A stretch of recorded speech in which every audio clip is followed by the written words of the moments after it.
Messieurs les secrétaires perpétuels, Monsieur l'ambassadeur, Monsieur le gouverneur, chers collègues, Mesdames, Messieurs, je suis honoré d'être accueilli aujourd'hui au sein de cette noble académie et de renouer la collaboration féconde qui unit nos institutions.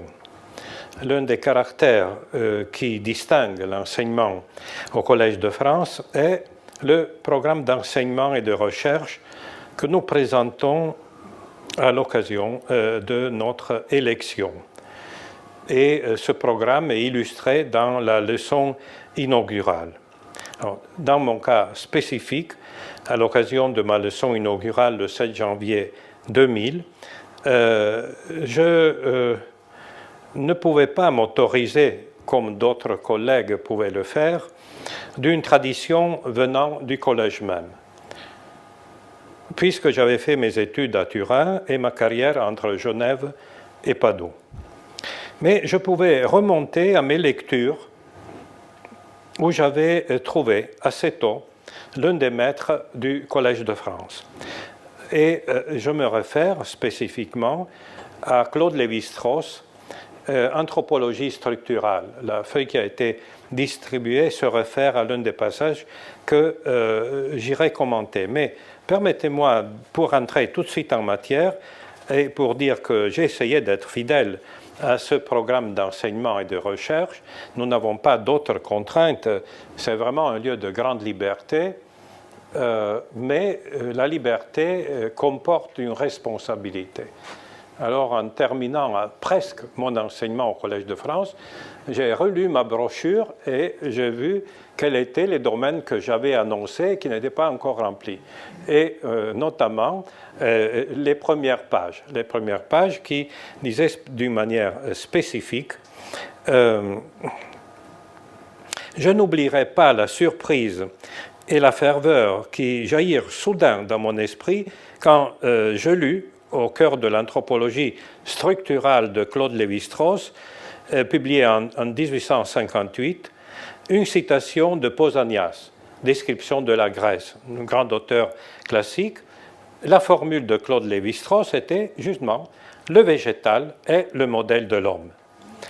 Ce passage était cité à propos du problème fascinant du reste, je reviendrai sur ce problème, de la persistance de l'autochtonie humaine, c'est-à-dire le mythe, l'espoir, quelquefois, de ne pas naître de deux personnes, mais de surgir, de pousser de la terre, chacun avec ses racines, chacun avec son autonomie. Un mythe classique, nous le verrons, mais qui a des conséquences importantes pour notre temps présent. Monsieur l'ambassadeur vient de l'évoquer. J'espère contribuer vraiment dans quelques petits détails ou corollaires à votre thèse. Cette citation me resta comme le modèle d'une utopie de vie et de recherche à laquelle, un peu plus tard, la lecture du Rilke ultime, du poète des Vergers en langue française. Rilke avait déjà été à Paris comme secrétaire de Rodin, mais dans la dernière partie de sa vie, quand il était dans le Valais, il écrit des poèmes en français très beaux, qu'il faudrait du reste faire circuler un peu plus. Et dans ces poèmes, il y a l'un des Vergers qui dit précisément qu'il est doux, parfois, d'être de ton avis, frère aîné, ô mon corps, qu'il est doux d'être fort de ta force, de te sentir feuille, tige, écorce, et tout ce que tu peux devenir encore, toi, si près de l'esprit, toi, si franc, si uni dans ta joie manifeste, d'être cet arbre de gestes qui, un instant, ralentit les allures célestes pour y placer sa vie. Courageux du reste, qui un instant ralentit les allures célestes pour y placer sa vie. Alors cet arbre de gestes, ces allures célestes, tel est l'homme que j'ai entrevu en lisant la pensée et les livres des maîtres du Collège de France. que je voyais de loin dans ma formation. Et bien sûr, en lisant ces pages, je me sentais caressé par le regard de générations successives qui se sont laissées contempler par le cosmos qui les entourait. Prenons encore Rilke dans ses vergers, 38, « Vu des anges, les cimes des arbres peut-être sont des racines buvant des cieux. » Il y a là un écho de Dante quand il dit au Paradis 28, « L'arbre qui prend vie en sa couronne », c'est-à-dire qui respire et donc prend vie de sa couronne et pas seulement de ses racines. Et encore au chant 28 de la Divine Comédie, toujours au Paradis, Dante dit « Et que le temps prenne au creux de ce vase sa racine et envoie sa feuille, ceci désormais te peut être visible. » C'est-à-dire, le temps n'est qu'une plante infiniment ramifiée dont la racine puise dans l'éternité. Le temps, une espèce de jaillissement, de feuillage de l'éternité, en suivant la pensée de Dante. Voilà ce que je disais donc dans mon propos inaugural et bien sûr, j'espère maintenant de le remplir. Alors, le passage qui nous concerne, donc le passage de Claude Lévi-Strauss, se situe au chapitre 3 du livre Anthropologie structurale. Le titre est Magie et religion et ce paragraphe est consacré précisément à la structure des mythes. Donc c'est un chapitre central dans la pensée de Claude Lévi-Strauss. Je peux rapidement résumer les arguments. Du reste, c'est un texte littéraire écrit avec une extrême finesse, un texte extrêmement beau. Et Claude Lévi-Strauss, pour montrer sa comparaison des mythes, c'est-à-dire l'idée qu'au commencement, il y a une structure de pensée commune à toute l'humanité, il nous dit, prenons comme exemple le mythe d'Édipe, qui offre l'avantage d'être connu de tous, et surtout au XXe siècle à cause de Freud, ceux qui dispensent de le raconter. Et alors, Claude Lévi-Strauss, en partant de ce mythe et en disant toutes les variantes d'un mythe font partie du mythe, et il avait parfaitement raison, parce que le mythe d'Édipe commence avec la tragédie grecque et arrive au XXe siècle avec des variations constantes. Il nous dit que le mythe va être manipulé comme le serait une partition d'orchestre, et donc c'est une espèce de grande musique chorale. Et ce qu'il explique là dans son interprétation, c'est qu'il y a des structures, vous le verrez, qui se terminent toujours avec la difficulté à marcher droit. Alors, au point de vue chronologique du récit, il faut commencer d'en haut et aller vers la droite. Donc, Cadmos cherche sa sœur Europe, ravie par Zéus, puis Cadmos tue le dragon, les Spartoi s'exterminent mutuellement, l'Abdakos, père de Laios, signifie boiteux. Après encore la série des crimes, Édipe tue son père Laios, après Édipe immole le Sphinx, mais Laios aussi, père d'Édipe, est gauche, dans l'une des étymologies possibles. Et Édipe, à son tour, est pied enflé. Après, Édipe épouse Jocaste, sa mère. C'est là qu'il y a non seulement le meurtre du père, mais aussi l'inceste. Et la suite des enfants suit le même paradigme. Éthéocle tue son frère Polynice, et enfin, Antigone enterre Polynice, son frère, violant l'interdiction du roi. Mais si nous prenons maintenant les colonnes verticales, nous voyons que tout se termine par une espèce de détermination du nom qui nous conduit, Claude Lévi-Strauss nous le dit, là, à une difficulté à marcher droit. Nous verrons dans un instant que cet élément est important également pour d'autres hypothèses du mythe. Que signifie donc le mythe d'Édipe ainsi interprété, nous suggère Claude Lévi-Strauss? Il exprimerait l'impossibilité où se trouve une société qui professe de croire à l'autochtonie de l'homme, c'est-à-dire la naissance par nous-mêmes, et puis une parenthèse, ainsi Pausanias, livre 8, chapitre 29, le végétal est le modèle de l'homme. Donc l'impossibilité de passer de cette théorie à la reconnaissance du fait que chacun de nous est réellement né de l'union d'un homme et d'une femme. La difficulté est insurmontable, mais le mythe d'Édipe offre une sorte d'instrument logique qui permet de jeter un pont entre cette instance et la difficulté évidente, comment passer de 1 à 2, mais surtout comment réduire la dissymétrie à l'unité. Et après, il continue dans son explication, du reste magnifique, en nous disant que chaque mythe est défini par l'ensemble de toutes ces versions. Mais il s'agit toujours de comprendre comment un peut naître de deux. C'est-à-dire le problème de l'unité, le problème de l'identité, le problème de la dissymétrie. Nous avons des traits, des éléments de caractère, des éléments physiques, nous avons une tradition parentale et nous sommes des individus singuliers. Et alors le mythe d'Édipe pourrait expliquer cela en partant justement du végétal qui est autochtone, c'est-à-dire qui naît de ses racines, pousse et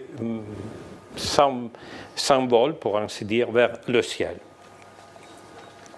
En réalité, le passage de Pausanias est un peu différent. Je vais vous le lire. Et ça montre la grande force de la pensée de Claude Lévi-Strauss. Ce texte, qui du reste est situé pour décrire l'Arcadie, donc au cœur du Péloponnèse, nous dit, et c'est une tournure extrêmement subtile, « S'il est vrai que le soleil, en échauffant la terre, primitivement molle et gorgée d'humidité, à cause du déluge bien évidemment, a créé les premiers hommes. » Donc, s'il est vrai, mais Pausanias ne prend pas une décision définitive quant à lui.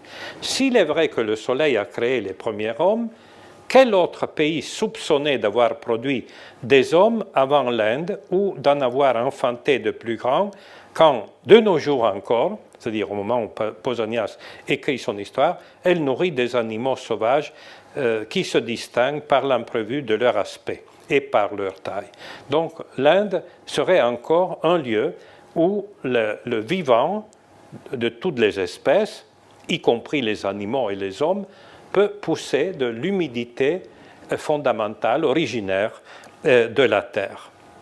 Alors, pour honorer du reste les lieux et la recherche qui se fait ici, je dois vous dire que j'avais convoqué dans mon séminaire l'un des grands experts de Pausanias, c'est-à-dire Madame Vinciane Pirenne, qui enseigne à l'Université de Liège, qui a fait une très belle édition de Pausanias, et elle nous a montré dans une conférence érudite et passionnante que le passage de Pausanias a été réorienté, comme vous le voyez, par Claude Lévi-Strauss.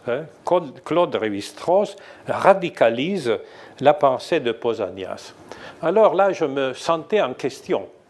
Je dis, mais est-il possible que ce maître du Collège de France puisse avoir cité d'une manière astucieuse, mais enfin pas littérale, le texte de Pausanias? Et ce qui m'est venu à l'esprit, c'était, je dirais, l'adage d'un ancien maître de mon université qui nous disait, c'était un philologue, à chaque fois qu'il y avait des variantes, il disait, oui, il faut compter sur les sources, mais n'oubliez pas qu'on est fils de son propre temps. et les sources comptent au même titre que ce que nous recevons de notre contexte dans lequel nous vivons.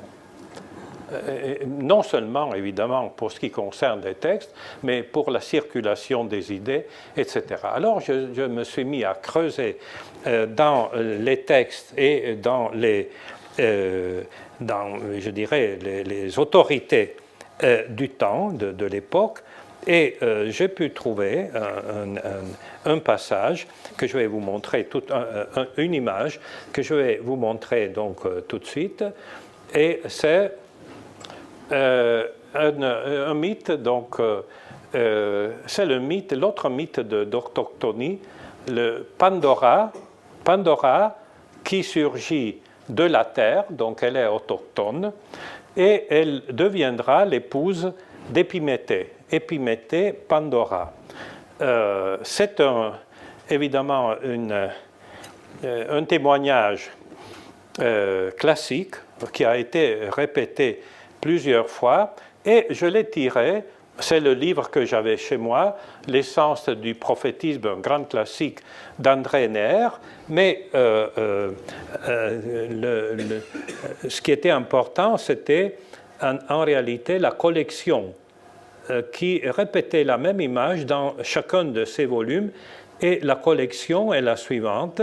Je vais vous montrer à ce moment-là quelle était la liste des livres publiés. C'était une collection dirigée par Jean Hippolyte. Jean Hippolyte même avait écrit Logique et existence. Puis vous avez ici la liste, un jeune Gilles Deleuze qui publie Empirisme et subjectivité, et Husserl, la philosophie comme science rigoureuse, et justement le dernier à l'époque, Neher, l'essence du prophétisme. Pourquoi je vous cite Jean Hippolyte? Parce que Jean Hippolyte, qui est à peu près du même âge de Claude Lévi-Strauss, deviendra professeur de philosophie au Collège de France, à peu près dans les mêmes années que Claude Lévi-Strauss. Et très probablement, au moment où Jean Hippolyte, surtout dans le livre que je vous ai proposé, Logique et existence, propose sa thèse d'ensemble, qui va nourrir après la collection, une très très belle collection, il faudrait à peu près republier tout, avait à l'esprit quelque chose que j'ai déjà proposé, puisque Monsieur l'ambassadeur m'a lancé sur cette piste, et sur un thème, un débat fondamental. Prométhée est le frère d'Épiméthée. Prométhée est le voleur du feu qui a permis aux hommes de créer leur civilisation. Prométhée est l'explorateur, le conquérant, celui qui défie les dieux. Épiméthée est presque boiteux.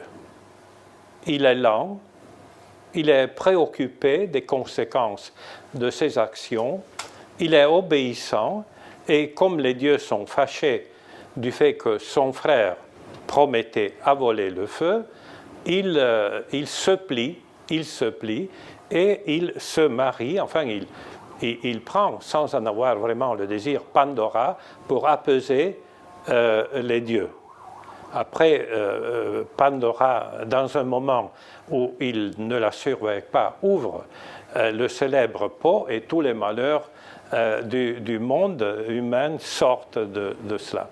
Mais au moment où Hippolyte choisit ce mythe, c'est le moment que je vous ai montré, c'est-à-dire le mythe de la naissance de Pandora. Il n'est pas encore question des malheurs, c'est la naissance de Pandora, et c'est surtout le choix d'Épiméthée.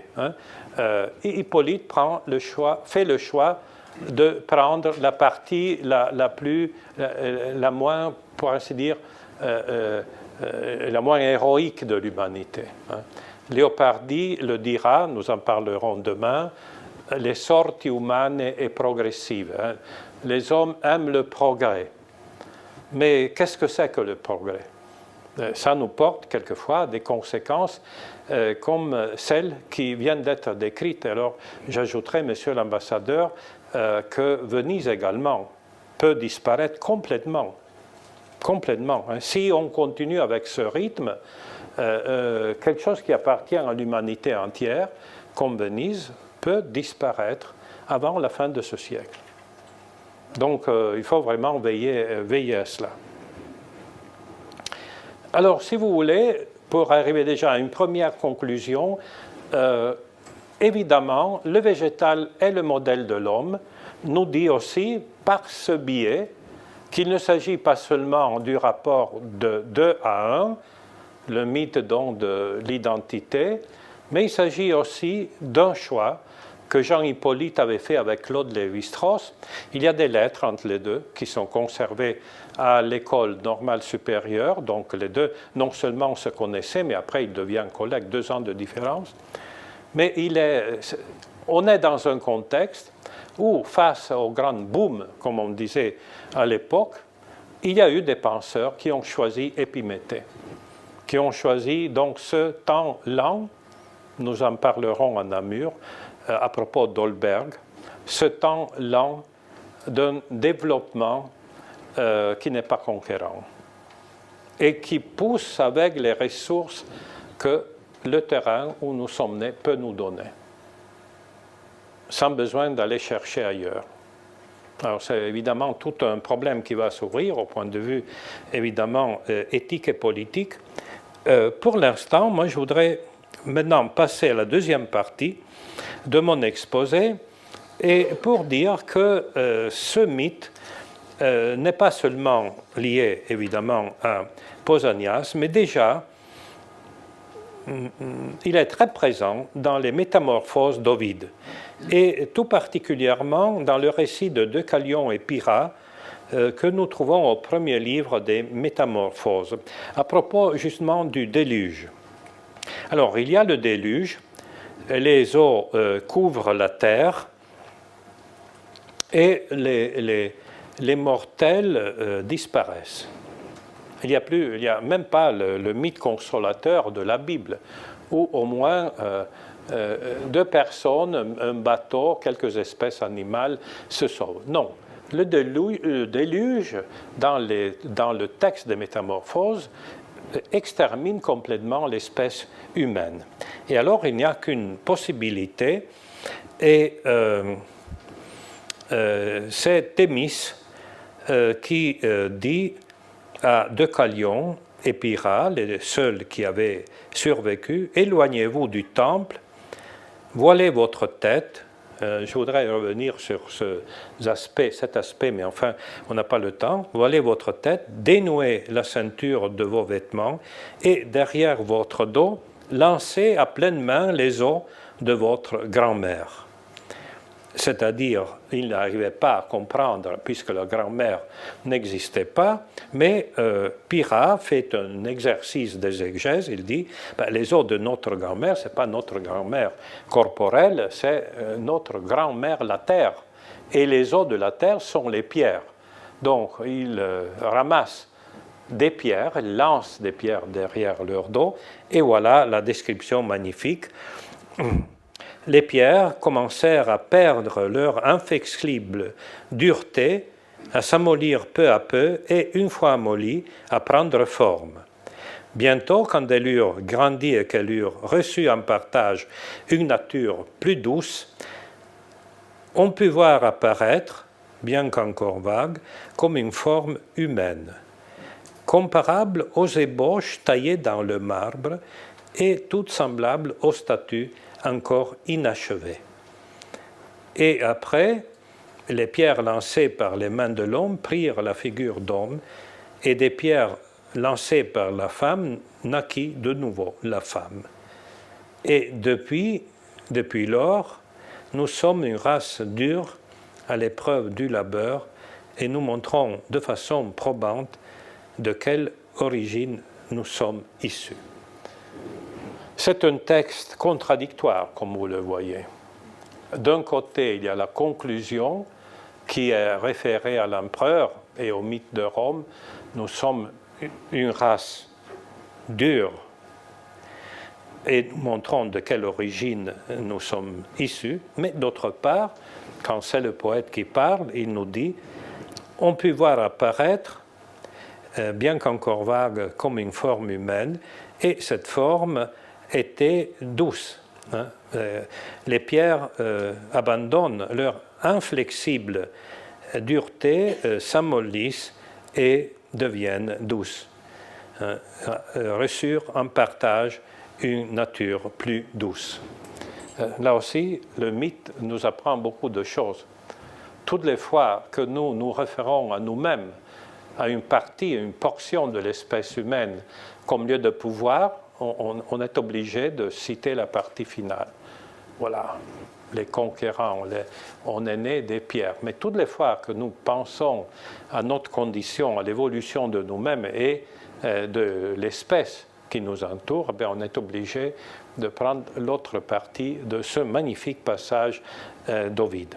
Ce n'est pas seulement ce texte, il y a encore d'autres. Et ce mythe se prolonge dans le mythe thébéen. Donc Laïus, Édipe, etc., qui s'opposent aux Lumières d'Athènes. Un grand débat, comme vous le savez. D'un côté, le mythe thébéen, le mythe de la tragédie, et d'autre part, le mythe d'Athènes, le mythe de la polis, c'est-à-dire le mythe de la cité, de la démocratie, de la naissance, du partage. Mais en même temps, ce mythe nous montre que les deux, le mythe thébéen et le mythe athénien, peuvent connaître des échecs.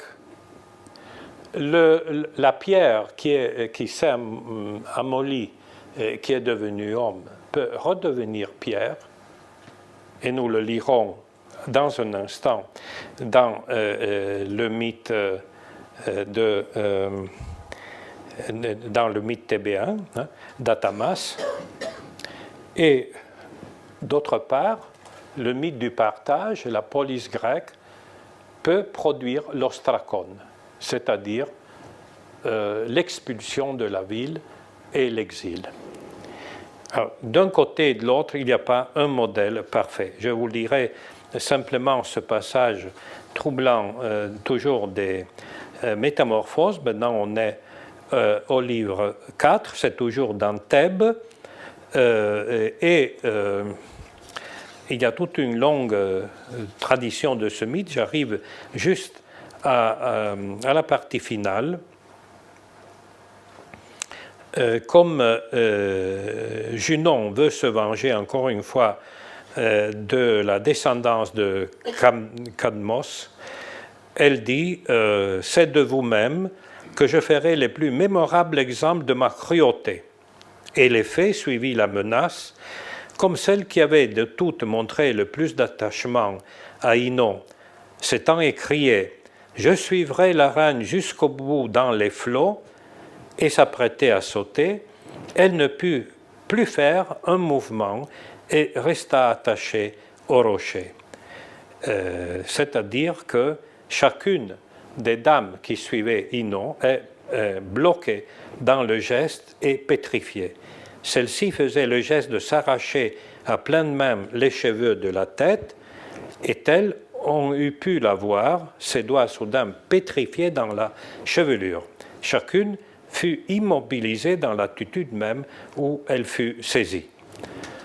Donc, il n'y a pas seulement un passage, pour ainsi dire, de la rudesse à la civilisation, mais n'oublions pas que le mythe classique, et surtout Ovide, nous montre que la réversibilité est toujours possible. Rien n'est jamais acquis. Dag Hammarskjöld le disait avec beaucoup de finesse, ancien secrétaire général de l'ONU, celui-là seul mérite le pouvoir qui le justifie chaque jour. Et on le voit ici dans le texte d'Ovide, le mythe est réversible. Le mythe nous montre que tous les processus peuvent être réversibles. Je viens maintenant à la partie finale. Est-ce qu'on est lié simplement à un mythe ou bien nos langues conservent encore cette disposition à nous reconnaître proches des arbres. Je dis cela parce que, bien évidemment, nous avons hérité de la tradition de Darwin. Darwin a deux principes fondamentaux. Le premier, qu'il y a une sélection des espèces, et cette sélection est faite pour contribuer à l'évolution des espèces mêmes. Donc il y a un progrès évolutif, du reste c'était la période même où le progrès avançait dans toutes les théories économiques et politiques de l'époque. Au point de vue politique, on ne peut pas justifier le terme avant-garde qui commence justement au XVIIIe siècle avec les théories socialistes et puis communistes, sans penser qu'il est inutile de penser une avant-garde s'il n'y a pas l'idée d'un progrès, de marcher vers, disons, l'aube d'une nouvelle condition ou civilisation humaine. Eh bien, évidemment, nous avons hérité de cela. Nous avons mis entre parenthèses ce qui nous a précédé pendant des milliers et milliers d'années. C'est-à-dire, justement, que ce qui nous semblait être plus proche de nous était l'arbre, parce que, justement, l'homme a ses racines dans les pieds qui touchent la terre, et puis sa pensée va vers le ciel. Pendant des milliers d'années, tout cela a paru être plus conforme à la nature humaine. Là aussi, on pourrait évidemment discuter la question Darwin. Moi, personnellement, mais je parle sous votre contrôle, je la lis à son grand-père, Erasmus Darwin, qui avait écrit L'amour des plantes. Et vous voyez que là, il y a, entre le grand-père et Darwin, le jeune, pour ainsi dire, il y a un contentieux. Et du reste, je vous assure, si vous pouvez lire L'amour des plantes, c'est un texte magnifique et je peux bien comprendre les difficultés que le jeune Darwin avait face à ce grand-père énorme avec un rayonnement extraordinaire. Alors, je voudrais simplement vous dire qu'un siècle et demi, ou presque 2 siècles désormais, c'est peu de temps par rapport au paradigme de la mémoire collective, comme Maurice Halbach le disait. Et à mon sens, pour rééquilibrer la pensée ou la représentation de notre propre espèce, il faut un peu retrouver ce que nous avons pensé pendant des milliers d'années. Du reste, la langue, qui est très lente, qui se modifie très lentement, dit à peu près dans toutes les langues romanes, par exemple en italien, pour dire des cheveux abondants, on dit una chioma folta, et en français, par exemple, pour des arbres, mais on pourrait aussi en faire une métaphore pour l'homme, la chevelure des arbres, une racine chevelue, ça c'est vraiment précis, portant donc de nombreuses radicelles. Nous disons encore, et là c'est un collègue du Collège de France, médecin, qui a publié un livre, Pierre Corvol, L'arbre vasculaire. L'arbre vasculaire, prenez les premiers traités d'anatomie basale, les représentations, j'aurais voulu vous les porter, mais vous l'avez tout à l'esprit. Le système vasculaire et le système nerveux, c'est des arbres, c'est des branches, c'est des petites... nous faisons circuler l'information et la vie à l'intérieur de notre corps par une forme dont la représentation meilleure reste toujours l'arbre, l'arbre vasculaire et l'arbre nerveux. Alors, il s'agit aujourd'hui de penser aussi au fait que nous représentons nos sociétés, et ces jours tristes nous le rappellent constamment, entre deux extrêmes, entre l'enracinement et le déracinement. C'est des termes qui pèsent. Nous voudrions à chaque instant un coin pour nous, mais demeurer et partir, le foyer et l'aventure, le droit sur les lieux et l'exil, l'abandon et la séduction, l'abandon et la possession font partie d'une partie contradictoire de notre condition humaine. Du reste, le mythe d'Orphée exprime magnifiquement ce deuxième pôle de l'humanité. Lui, il descend aux enfers, non pas pour connaître l'Éternel comme chez Dante, mais pour retrouver son unité, c'est-à-dire son épouse. Le texte d'Ovide, encore une fois, est essentiel pour comprendre combien nous devons et combien nous sommes liés au mythe d'Orphée. Et là, je devrais vous lire tous les passages, mais je ne lirai que le commencement et la fin. Il dit, dans son monologue aux divinités de l'enfer, « La raison de mon voyage, c'est mon épouse. Une vipère sur laquelle elle mit le pied a répandu dans ses veines un venin qui interrompit le cours de ces années. J'ai voulu trouver la force de supporter cette perte et il n'a pas réussi. Donc, il descend aux enfers pour retrouver. Et la force, le risque de ce geste est tel que Ovide décrit ce passage pour retrouver l'unité avec un mythe, avec une formule curieuse que je vous lis et puis je vous dirai aussi à quoi peut-on la comparer. Tandis qu'il parlait ainsi, faisant résonner les cordes de sa lyre au rythme de ses paroles, les âmes exsangues pleuraient. Tantale renonça à atteindre l'eau qui le fuit. La roue d'Ixion s'arrêta. Les oiseaux cessèrent de ronger le foie de leurs victimes. Les petites filles de Bélus d'emplir leurs urnes et Sisyphe, tu t'assis sur ton rocher. Donc toutes les punitions de l'enfer, les plus cruelles, cessent pour un instant face à ce désir extrême, cohérent, magnifique d'Orphée pour retrouver son épouse.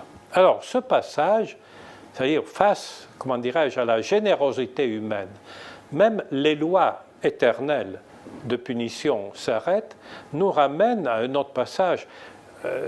Et je le dis parce que je crois profondément à la continuité vraiment de nos civilisations. L'autre passage qui dit à peu près la même chose, c'est le protévangile de Jacques, donc l'un des grands évangiles apocryphes, qui nous décrit cette même suspension du temps au moment de la naissance du Sauveur. Le protévangile de Jacques a une circulation surtout au Moyen-Âge, et quand vous allez dans les façades des cathédrales de France, de Belgique, surtout, un petit peu aussi en Italie, vous voyez qu'une série de scènes n'appartiennent pas aux évangiles canoniques, mais normalement à cet évangile apocryphe, et on comprend tout de suite pourquoi. Et voilà le passage. Donc il y a la grotte, il y a la naissance du bébé, et Joseph, le premier, voit que tout ça change le temps humain. Or moi, Joseph, je me promenais, je ne me promenais pas. Et je levai les yeux vers la voûte du ciel, et je la vis immobile, et je regardais en l'air, et je le vis figé d'étonnement, et les oiseaux étaient arrêtés en plein vol. J'abaissai mes yeux sur la terre, et je vis une écuelle, et des ouvriers étendus pour le repas, leurs mains demeuraient dans l'écuelle. Et ceux qui mâchaient ne mâchaient pas. Et ceux qui prenaient de la nourriture ne la prenaient pas. Et ceux qui la portaient à la bouche ne la portaient pas.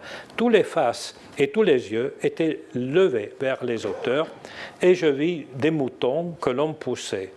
Mais les moutons n'avançaient pas. Le berger levait la main pour les frapper, et sa main restait en l'air. Et je portais mon regard sur le courant de la rivière, et je vis des chevreux qui effleuraient l'eau de leur museau, mais ne la buvaient pas. Et puis, avec un geste extraordinaire, soudain, la vie reprit son cours.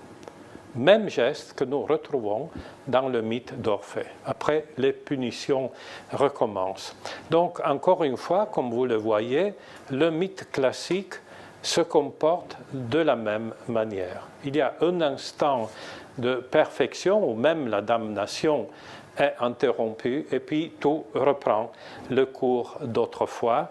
Donc, on revient dans ce mouvement de déracinement en racinement, de voyage et d'immobilité, de suspension et de précipitation du temps. Ce passage, je vous le cite, a été étudié d'une manière fascinante, surtout le rapprochement Orphée-Christ par Hugo Rahner, vraiment un très grand savant, mythe grec et mystère chrétien, publié chez Paillon en 1954. Voilà. Nous sommes soumis donc à ce destin. Personne ne nous enracine, mais des mélodies venant de loin, comme dans l'apologue de Italo Calvino, Un roi l'écoute, peuvent nous déraciner. Il est plus facile d'être déraciné que d'être enraciné. Et je crois que là, il faudrait longuement méditer. La parabole de Calvino est tout à fait extraordinaire. Elle est devenue du reste un opéra. Ce roi est tellement protégé qu'il n'a plus aucune occasion de vie. Il y a la cour, puis il y a le palais, puis il y a les gardiens, puis il y a les ministres, puis il y a une salle où il y a, disons, l'entourage le plus étroit, et puis il y a la dernière salle où le roi est constamment seul. Il est assis, mais il n'a rien à faire parce que tout est géré par ses collaborateurs. Et enfin, il entend une voix venant de loin, et c'est à ce moment-là qu'il dit « il faut vivre ». Il sort du palais, il se mêle à la foule. Ce n'est pas du tout un apologue, je dirais, consolant, parce que cette voix venant de loin est au cœur d'une foule qui est en train de faire une révolte. Et donc, ce n'est pas une marche triomphale, c'est une bagarre de révoltés, mais il entre dans ce courant de la vie et Calvino ne nous dit pas quelle sera la fin de ce roi qui décide tout simplement de vivre et de partager le flux humain. Donc, telle est notre condition. Mais en même temps, pensons aussi de l'autre côté, je fais pour l'instant référence surtout au mythe de l'enracinement, au mythe de quelque chose qui peut surgir de la pierre et redevenir pierre. Et maintenant, je voudrais vous montrer que même si on prend le problème de l'autre bout, c'est-à-dire ceux qui ont fait du voyage le mythe essentiel de leur vie, les choses se passent de la même manière.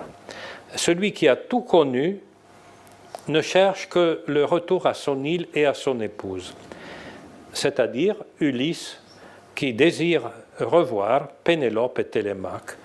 Et au dernier livre de l'Odyssée, nous avons un détail qui nous ramène puissamment à l'enracinement et donc à l'adage « le végétal est le modèle de l'homme ». Donc c'est au cœur du livre 23, Ulysse est déjà revenu à son île, mais il n'est pas reconnu encore, ni il veut vraiment se faire reconnaître tant qu'il n'aura pas eu la certitude qu'il est, disons, que son épouse d'abord a été fidèle et puis qu'il peut revenir dans son palais. Et je lis le passage qui nous concerne. « Dans l'enceinte de la cour s'élevait jadis un superbe et vigoureux olivier à l'épais feuillage dont le tronc était aussi gros qu'une colonne. Autour de cet olivier, je bâtis la chambre nuptiale avec des pierres étroitement unies. Je la couvris d'un toit, je la fermai par des portes qui se joignaient exactement. Je coupai ensuite le sommet de l'olivier et, après avoir scié le tronc à partir de sa racine, je le polis tout autour avec l'airain, je l'alignai au cordon, je le trouai de tous côtés avec une tarière et j'en formai le pied de ma couche, que je façonnai avec le plus grand soin et que j'enrichis d'or, d'argent et d'ivoire. Voilà les secrets merveilleux dont je t'ai parlé. Maintenant, j'ignore si ma couche est encore à l'endroit où je l'ai laissée ou si quelqu'un l'a transportée ailleurs en coupant l'olivier à sa racine. C'est-à-dire que Ulysse, qui a tout fait pour voyager, pour connaître les peuples qui ne connaissent pas la mer, eh bien, il avait fait son lit avec une jambe qui n'était pas fabriquée, mais enracinée. C'était la base de l'olivier, autour de laquelle il avait bâti son lit. Et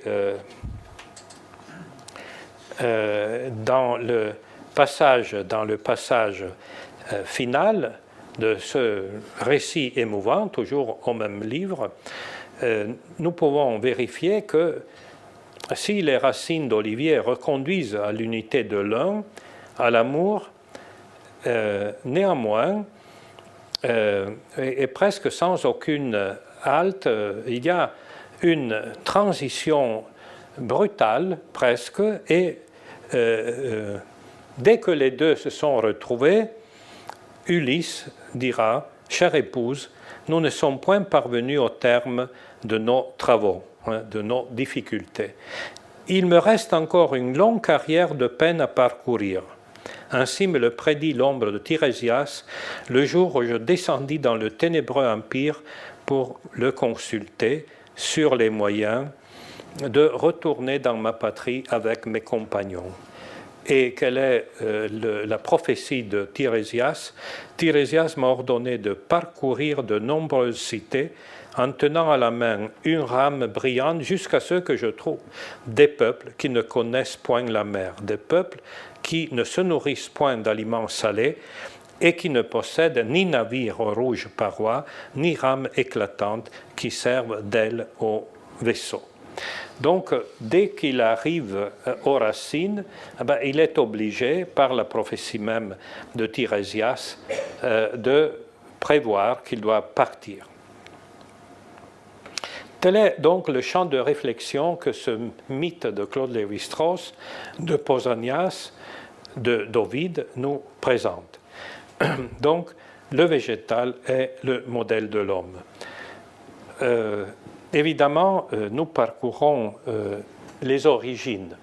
Demain, je vais vous proposer un passage radical qui se fait entre le XVIIe et le XIXe siècle, c'est-à-dire que la condition humaine, presque soudainement, avec Pascal et Léopardi, n'est plus représentée par la forêt, par le bois, par l'ensemble des arbres, mais par une seule tige, le roseau.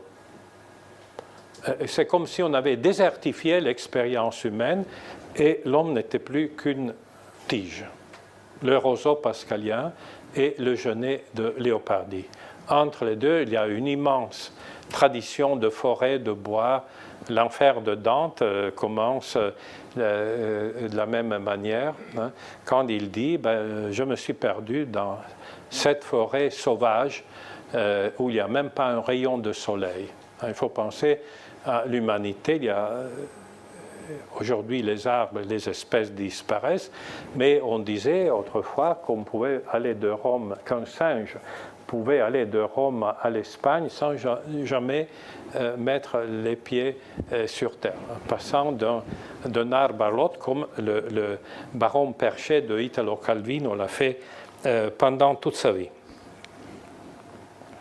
Eh bien, aujourd'hui, le mythe évolutif nous a lancés dans un espace qui nous a rapprochés, à mon sens, un peu trop cruellement des animaux, et nous promet d'évoluer encore vers les automates qui nous remplaceront. C'est ce que Ippolito Nievo disait déjà au XIXe siècle dans l'histoire philosophique des siècles à venir. C'est pourquoi je vous propose de demeurer à l'ombre pour quelques jours, enfin pour quelques heures, à l'ombre du mythe végétal. Charles Baudelaire nous le conseille, du reste, dans le poème célèbre La chevelure. Et la chevelure, bien sûr, est une chevelure féminine, mais c'est une chevelure qui nous dit à la troisième strophe « J'irai là-bas où l'arbre et l'homme, plein de sève, se pâment longuement sous l'ardeur des climats. Tu contiens, mer d'ébène, un éblouissant rêve de voiles, de rameurs, de flammes et de mat. » Donc il y a en même temps l'arbre et le mat, c'est-à-dire l'enracinement et le voyage. Je crois que ce poème de Baudelaire a parfaitement résumé ce que je voulais vous dire. Et donc maintenant je conclue, on m'a dit que je devais parler 50 minutes, donc j'essaye d'être fidèle. Je voudrais pour conclure vous proposer quelques-unes des lectures qui m'ont inspiré. Moi je crois qu'il est honnête de dire ces dettes. Tout d'abord, je me permets de vous conseiller ce livre d'Alain Corbin, La douceur de l'ombre, l'arbre, source d'émotion de l'Antiquité à nos jours. Alain Corbin a des livres beaux et d'autres discutables, mais je vous assure, ce livre est très bon. Il a paru chez Flammarion en 2014. D'autre part, aussi, il y a eu un colloque très important, L'arbre ou la raison des arbres, publié aux presses universitaires de Rennes en 2013, où il y a toute une variation autour de ce mythe dans une vaste étendue chronologique. Pour ce qui est du versant scientifique, il ne faut jamais oublier le magnifique texte, je dirais prophétique, de Darcy Thompson, 1860-1948, Forme et croissance, qui a été traduit au Seuil en 1994, avec un avant-propos d'Alain Prochant, qui est maintenant notre collègue au Collège de France. Mais on peut passer des sciences à la peinture, et je ne peux pas résister au fait de vous proposer un accompagnement, pour ainsi dire, poétique, que Yves Bonnefoy a fait à une série de peintres qui ont dépeint des arbres. Et le texte d'accompagnement est magnifique. Plusieurs raisons de peindre des arbres. C'est vraiment un texte créateur extraordinaire. Mais peut-être mon discours est vraiment une petite glose et rien du tout si on remonte aux grands films qui sont la base, je dirais, de toute réflexion de notre temps autour de cette formule, le végétal est le modèle de l'homme. J'en ai fait un petit choix que je me permets de vous proposer avec évidemment des accents un peu différents, mais tous avec une force extraordinaire. Celui qui a commencé cette série en 1978, Palme d'or du reste de Cannes la même année, est Ermanno Olmi, L'arbre au sabot. L'arbre au sabot.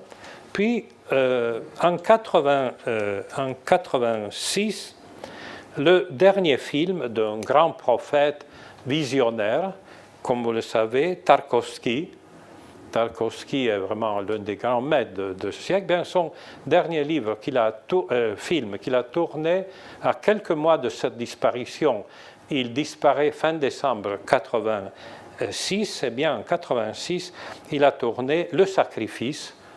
Le sacrifice, apparemment, n'a pas de rapport avec l'arbre, mais non.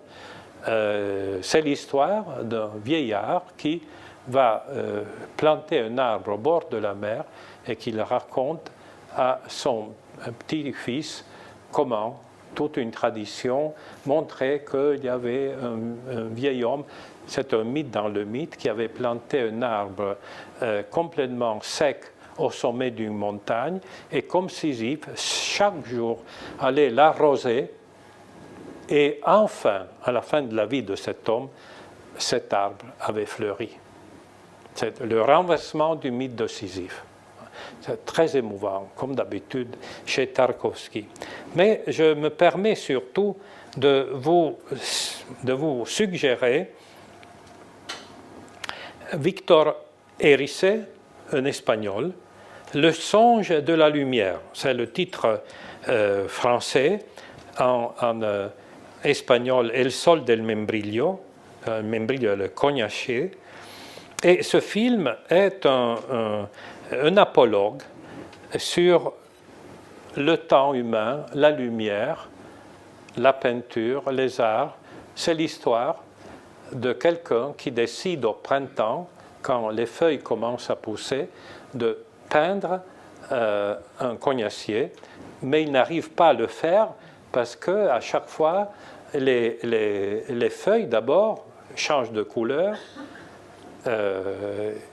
le temps aussi change, donc il y a des pluies, les fruits aussi changent, et finalement c'est une parabole émouvante parce que l'auteur même, le peintre, passe toute la saison et il meurt avec les fruits qui tombent, avec du reste une photographie exceptionnelle, un film extrêmement émouvant. Plus récemment, le film de Eran Riklis, ce cinéaste israélien qui a tourné Les Citronniers en 2008. Là, c'est un apologue politique, mais très important. Un ministre de la Défense israélien va fabriquer sa villa à côté d'un citronnier palestinien, mais pour des raisons de sécurité, on doit déraciner les citronniers. Alors, il y a toute une bataille légale qui se fait, et c'est une histoire là aussi émouvante où l'arbre devient un symbole politique.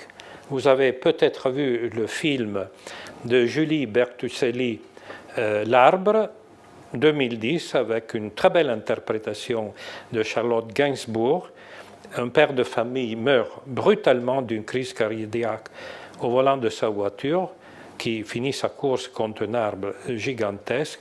Simone, sa fille de 8 ans, est persuadée que son père s'est réincarné dans cet arbre et continue à lui parler. Donc c'est un dialogue, comme Valéry le dirait, un dialogue de l'arbre, un dialogue avec l'arbre, un dialogue avec la mémoire que chacun a de ses proches.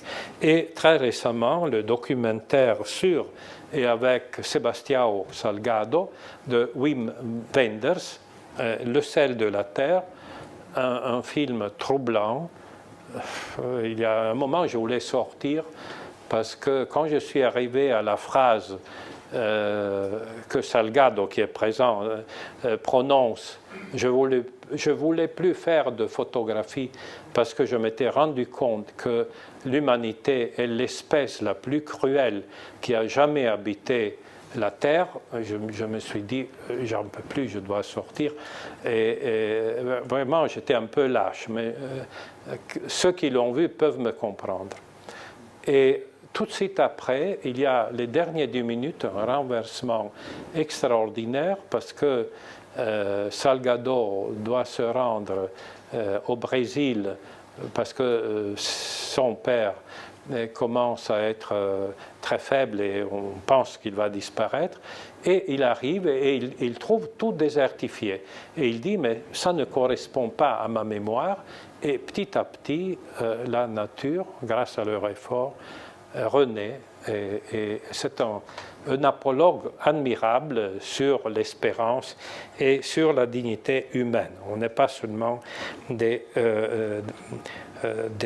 terribles persécuteurs de la création. Je termine avec une citation du livre d'Alain Corbin, qui commence avec une très belle citation d'Yves Bonnefoy. Je tissais un peu l'apologue de mes maîtres au Collège de France, veuillez me pardonner. Alors Yves Bonnefoy nous dit « L'arbre existe sans moi. La vie sous cette forme est pure de moi. Sans subjectivité, sans projection. Devant l'arbre, ma chance est d'entrer directement en contact avec l'inconnu, le « pas moi ». Cette citation demande d'être associée au final du dernier livre de création de notre poète. Ce livre vient de paraître, je vous le recommande, s'appelle « La Grande Ourse », publié chez Galilée en 2015. Eh bien, ce dernier texte, qui s'appelle « Dedans, dehors », est une superbe récréation synthèse du récit de la Genèse. Je cite enfin la Genèse, et il est évident que l'histoire humaine commence dans la Genèse par un arbre, qui est en même temps l'arbre de la tentation, donc l'arbre du bien et du mal, mais aussi l'arbre de la sagesse. Le récit biblique ne sait pas choisir, et je crois finalement ceux qui ont écrit ce texte n'ont pas voulu attribuer complètement les causes de notre perdition à l'arbre, et donc ils ont aussi donné à l'arbre les vertus de la sagesse. Eh bien, ce texte est une espèce de réécriture, du récit de la Genèse. Je vous lis la partie finale, le troisième mouvement. Ces deux enfants qui montent, qui grimpent sur des arbres. Ces voix, écoute, oui, c'est là-haut, à la cime de ces arbres, de tous les arbres, comment savoir? Mais non, c'est du rire. L'autre, à la fois du rire et des cris. Il grimpe, et voici, Dieu sait pourquoi, qu'Ève s'est juchée si haut qu'en se retournant, elle a le vertige. D'en haut, elle ne peut plus descendre. Adam, qui de branche en branche la suit, tend sa main. Les yeux fermés, elle irrigue sa longue jambe. La première main qu'a connue le monde enserre ses orteils un peu poussiéreux. Elle redescend, ou bien non. J'ai vu, dit-elle. Elle était plus haut. Hein. J'ai vu, dit-elle. Quoi donc? L'ailleurs. J'ai vu l'ailleurs. Tout petit. Des nuages qui ne bougent pas, des maisons. Et d'offrir à Adam l'ailleurs, ce fruit de l'arbre. Montons encore. Ah, que des branches et de feuilles, que de fruits. Il écarte des branches pour accéder à d'autres, toujours plus haut. Ils regardent au loin, cette fois ensemble. La vraie vie. Et ils ne redescendront jamais. Alors, comme vous le voyez, cet apologue d'Yves Bonnefoy nous montre aussi une autre possibilité, une variante du mythe. On peut contempler l'arbre d'en bas, mais on peut aussi grimper comme le baron perché de Calvino qui passera toute sa vie sur les arbres. Quel serait dans ce cas le sens de l'apologue que je viens de vous proposer?